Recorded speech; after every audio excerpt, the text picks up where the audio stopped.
días, compañeros y maestros. Nosotros les vamos a hablar de nuestro trabajo final, análisis de riesgo país, México-Grecia, y nosotros somos el equipo de IES. Les empezaré hablando un poco de la metodología de combinación, que en base a estos 5: situación económica, datos poblacionales, datos de bienestar, situación política y situación financiera, establecimos cada porcentaje de acuerdo al análisis y el estudio que realizamos en nuestro equipo y nosotros. Le dimos cada peso específico y porcentaje de acuerdo a cada importancia, a cada mayor nivel de importancia o menor nivel de importancia.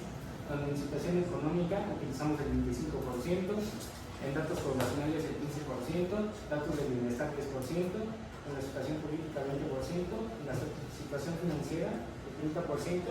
Cabe recalcar, cada porcentaje lo establecimos al estudio que, como les acabo de mencionar, de mayor o menor importancia. Primero pusimos la situación económica, específicamente la tasa de crecimiento, donde podemos ver el crecimiento en 20 años de México. En 2009 hay una crisis, en 2020 también hay otra. La tasa de crecimiento anual en México promedio es del 0.96 en esos 20 años, y en Grecia, como podemos ver, desde el 2009 hasta el 2019 tuvo una crisis de la que le tomó un tiempo recuperarse. Después, para el 2017, cuando ya se estaba recuperando, volvió a caer en el 2020 por la pandemia. La tasa de crecimiento anual promedio de Grecia es de 0.23. Aquí podemos ver las principales actividades económicas que participan en el PIB en esos 20 años.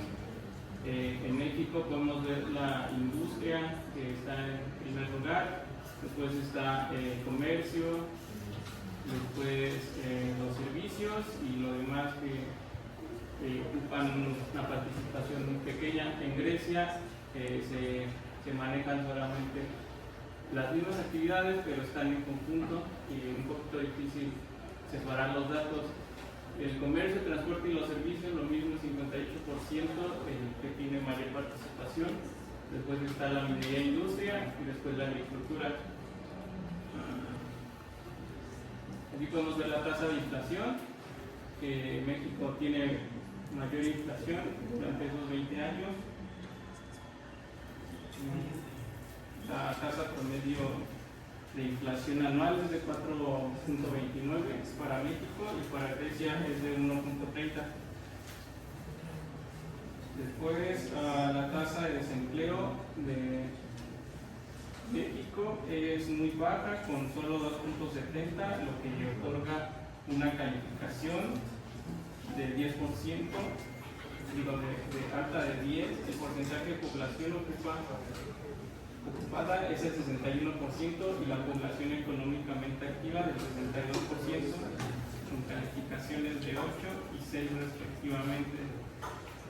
Para Grecia, su tasa de desempleo es mucho más alta, de 10.80, por lo que recibe una calificación de 4.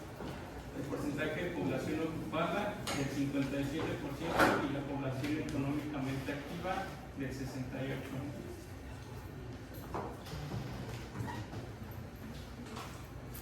Y bueno, aquí es una interpretación del bienestar social de Grecia y México. Si consideramos la suma de las calificaciones ponderadas de ambos países, Grecia se encuentra por encima de México. Esto nos indica que desde la perspectiva de estos indicadores, Grecia se percibe como un país con un menor riesgo de estabilidad social, con debilidades en su estructura social en comparación con México. Bueno, ahora respecto a la situación política, aquí tenemos los tres que elegimos, que es el índice de percepción de la corrupción. México casi siempre ha estado por debajo de Grecia, lo que significa que en México las personas tienen una percepción de la corrupción más alta, tanto del gobierno como de instituciones. En respecto al índice de democracia, que básicamente es el nombre mismo lo dice, México ha tenido caídas más o menos en el sexenio de ese Peña Nieto.